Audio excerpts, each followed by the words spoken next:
It was a stormy October night when I received the call. My friend Jacob said he found an old abandoned asylum tucked away in the dense woods just outside of town. Apparently, the place had been shut down for decades, but still contained remnants of its twisted past. Jacob was obsessed with the paranormal and exploring places with a dark history, so an abandoned psych ward was right up his alley. I, on the other hand, was never much for scary locations or ghost hunting, but my curiosity got the best of me. After about 20 minutes driving down an increasingly narrow dirt road, we arrived at a massive iron gate practically swallowed by overgrown vines and shrubs. The sign overhead was faded and rusted, but I could make out the words Ashford Asylum. Through the gates, I spotted a sprawling abandoned building in the distance, surrounded by a forest of dead trees that creaked and moaned in the howling wind. Even from a distance, the place looked ominous. "Are you sure about this?" I asked Jacob nervously as he grabbed his backpack of camera gear and flashlights. "Don't chicken out on me now. The night is still young," he replied with a smirk. I took a deep breath to calm my nerves as we headed towards the darkness beyond the gates. The inside of the asylum was even worse than the exterior suggested. Entering through the staff entrance around back, we were greeted by dusty old files and medical supplies left to decay. The wallpaper was peeling off in strips, and shattered glass crunched under our feet with every step. I flinched at every creak and flutter, jumping at shadows. Jacob seemed invigorated, taking photos and videos of the decrepit surgical equipment while babbling on about spirits and cold spots. We wandered down hallway after hallway filled with flooded patient cells and overturned furniture. The sound of dripping water and flapping fabric filling the eerie silence. It was when we reached the basement level that things took a turn. The atmosphere grew thick and heavy, as if the unseen spirits were aware of our intrusion. A slamming door echoed in the distance, almost like a warning, causing me to gasp aloud. "Jacob, I really think we should get out of here," I pleaded, my heart pounding in my chest. But my friend was possessed, hypnotized by the darkness. He led us to an old morgue, cabinets still filled with faded labels and dusty vials. A bone-chilling cold swept over me as Jacob explored further, sneezing from the dust. That's when the flickering started. At first, I thought my eyes were playing tricks in the dim lighting, but the fluorescents above us shuddered and buzzed, struggling to light the way. Then, one by one, they snapped and popped, submerging us in impenetrable blackness. Jacob and I froze, barely daring to breathe as our flashlights flickered uselessly. A low, guttural moan emanated from the darkness, causing the hair to stand up on the back of my neck. "Jacob, please, we need to get out of here, now," I cry, trembling in fear. That's when the shadows started moving, swirling and stretching towards us along the wall like wisps of smoke. I heard Jacob gasp, and the crash of his backpack falling to the floor. "Run!" he yelled, grabbing my hand and pulling me towards the exit. We sprinted as fast as our legs could carry us, panting and tripping over debris in our panic. I glanced back just once to see the shadows snaking behind us, gaining ground. Just as we reached the stairs, Jacob lost his footing on a rotting step, tumbling down with a yelp of pain. I tried to pull him up, but he cried out, clutching his ankle. The sinister moaning grew louder as the shadows closed in. With a sob of terror, I hauled Jacob over my shoulders in a fireman's carry and bolted up the staircase, desperately searching for an escape. As we burst through a set of double doors into the reception area, the grand front doors flew open before us, as if blown by an invisible force. I charged through into the welcome rain-soaked night, collapsing in relief beneath the iron gate. We hobbled as quickly as possible to the safety of my car, dripping wet but alive. As I peeled out of the driveway and onto the mud-slicked road, I glanced in the rearview mirror just in time to see the shadows writhing behind the barred windows, like a furious storm. Jacob and I sat in silence the whole way home, shaken to our cores. That night, we narrowly escaped the wrath of Ashford Asylum and whatever sinister entities called that place their home. To this day, I still have nightmares of being chased by those haunting shadows through the decaying halls. Some places are best left undisturbed.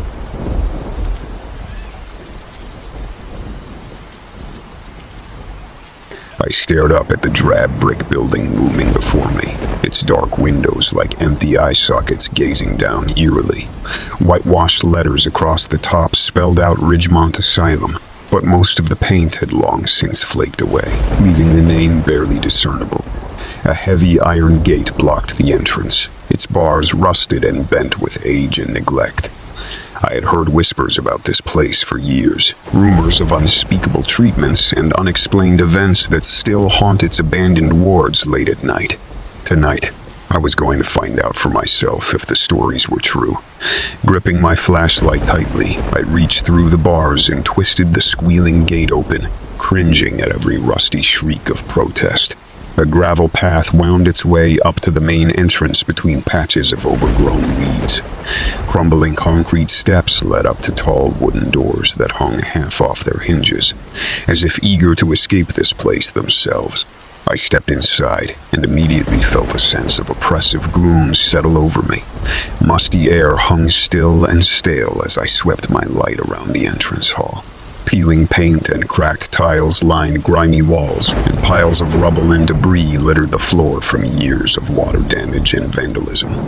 A rotting wooden bench lay on its side against one wall, and a smashed nurse's station sat abandoned, files and papers strewn about. As I picked my way deeper inside, every creak of my steps or brush of my clothing seemed abnormally loud in the heavy silence. I rounded a corner and found myself facing a long corridor that stretched endlessly into darkness. Rows of identical doors lined either side, each one leading to a former patient's room. I aimed my light at the first door and saw flecks of aged nameplates still attached. Room 112, Patient J. Wilson. Peering inside, I saw only dusty emptiness. The next held the same, and the next. As I worked my way down the hallway, checking each vacant room, an oppressive feeling of being watched began to creep over me. I stopped and listened intently for any sounds out of place, but heard nothing except my own racing heartbeat. Shaking off the unease, I continued exploring. At the far end of the hallway, a set of double doors led into what must have been a day room or activity space for patients. Broken chairs and tables littered the floor among jumbles of magazines and board games left behind in the rush to evacuate years ago. A rickety piano stood untouched in the corner, its keys ghostly white in my fluttering light. As I circled the room, my foot suddenly struck something hard under a pile of debris. Crouching down, I brush away handfuls of dust and debris to reveal a gleaming object. A hacksaw, its rusty serrated edge as menacing now as the day it was left. A chill ran through me as I noticed dark stains crusted along the saw's handle. Had this been used in some gruesome act by a disturbed patient, forgotten here in the chaos of evacuation?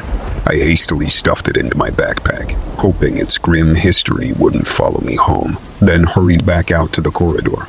The feeling of being watched had grown even stronger, and wisps of fog now drifted at ankle, level through the hallway as if exhaled from the floors and walls themselves. Something was definitely not right here.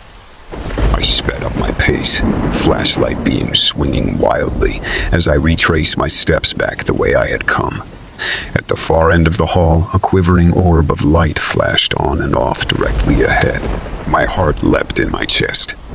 There was definitely someone or something else in here with me. "Hello," I called out shakily. "Is someone there?" No response came except another flash, followed by a soft moan drifting down the hallway. I clutched my light until my knuckles turned white and strode as quickly as I dared towards the sound, holding my breath. Rounding the corner, I pulled up short, heart pounding. A ghostly figure shrouded in white stood at the end of the hall, its face obscured in shadow. It lifted a wavering arm towards me as another agonized moan escaped its form. I yelped in fear and spun around, sprinting blindly back down the hallway. Behind me, I heard a skittering scrabble as whatever it was gave chase. I pelted down the stairs 3 at a time and lurched through the entrance, slamming the heavy doors behind me. Leaning against the wood, lungs heaving for air, I listened intently for any sounds of pursuit from within. Only silence answered. My keys jangled loudly as I fumbled to lock the iron gate behind me with shaking hands. Peeling rubber burning, I leapt into my car and sped away into the night, not daring to look back at the dark facade of Ridgemont Asylum receding in my rearview mirror. Whatever residual energies or ghosts still haunt those abandoned wards, I pray to never encounter again. The stories were all true. Some places are meant to remain undisturbed, and left to memories better left forgotten. I'll be sure to keep my discoveries within those rusty walls permanently locked away.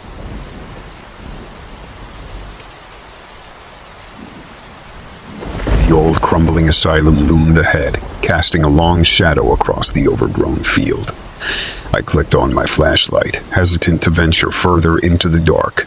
But my curiosity got the better of me, as rumors of hauntings at this abandoned place had enthralled me for years.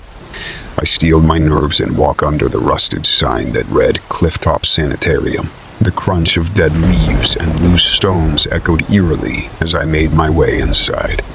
I shone my light around the dust-filled lobby, taking in the peeling wallpaper and cobwebs dangling from the ceiling. An old reception desk was piled with debris, paperwork scattered all over. My heart started racing when I noticed words hastily scrawled on a stray sheet.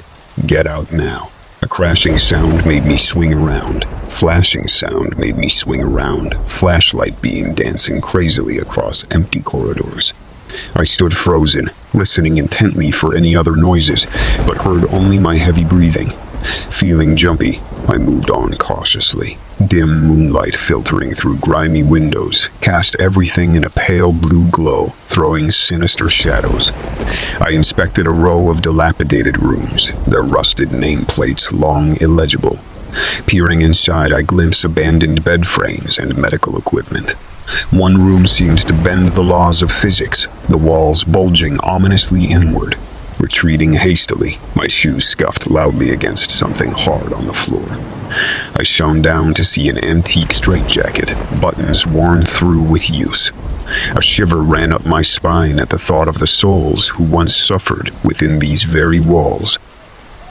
Rounding the corner, I entered what appeared to be the sanitarium's common area. Weathered couches and end tables were dotted around, seeming oddly undisturbed given the passage of time. At a far corner stood an old piano, its keys coated with dust, yet the wooden frame intact. Something compelled me to sit and play a mournful tune, the haunting melody drifting eerily through the darkness. I rose, nerves fraying further at strange sensations of being watched. A creak caused me to wheel around in panic, light bouncing off the doorway, leading deeper underground. Darkness pressed thick beyond the entrance, its secrets jealously guarded. Though every instinct screamed at me to turn back, I knew I had to see what lay in the depths. Descending rickety wooden stairs, I felt the temperature drop palpably. Down in the dank basement, something scuttled in the shadows just outside my light's reach. I stumbled over more strewn objects, unable to make out what they were in the inky blackness. Turning a corner, I froze in shock. A small, cage-like cell lay ahead, its heavy iron door ajar. Rusted manacles dangled ominously from the ceiling inside. Suddenly overcome with sadness at the tormented souls locked away here, I abruptly decided I'd seen enough. Retracing my steps as fast as I dared, my panic amplified each second I remained in that cursed place. Bursting through the creaky front doors, I gasped desperately for fresh air. I leaned against a damp wall, trying to calm frayed nerves as reality sunk back in under the starry sky. A bone-chilling wail abruptly pierced the night, echoing from deep within the dark sanitarium like the tormented cry of damned souls. With a shudder, I glanced back once more at the asylum's forbidding facade before fleeing into the night, vowing never to return to that haunted place again.